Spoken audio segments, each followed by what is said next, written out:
healthy and strong democracy. And a healthy and strong democracy needs to represent the people of the state in a very vigorous way. You get that when you have good turnout for elections. People have more faith in their government when more people voted for the government that's going to represent them. And all too often we hear elected officials decrying the low turnout for primaries, for our down ballot elections like our village and town elections, that very few people come out and vote. We have a lot of elections in New York. We hear from our members across the state that there's voter fatigue. You turn around and there's another election for something that you hadn't really realized was going to be an election next month.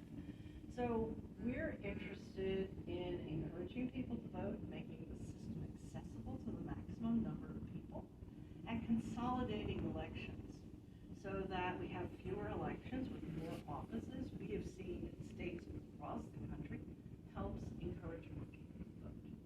So if you want more people to vote, and we hear elected officials constantly saying there's a low turnout, we have to do something about it, this is something that can be done.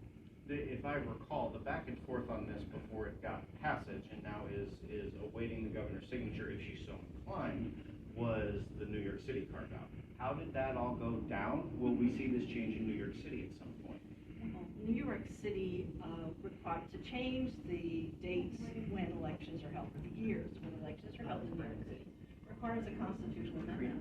And we at Common Cause New York backed that change in our constitution, but it takes more time, right? So a law can be passed in a legislative session and signed by the governor in a short period of time. A constitutional amendment requires two separate two-year sessions of the legislature and a vote of the people.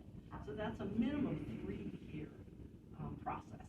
So we absolutely are looking forward to helping educate New York voters about consolidating all of our local elections into the even years so that we have fewer elections and more people have an opportunity to have their voices heard. That's all I have. Okay. Thank you very much. Actually, stand by for just a couple. Sure.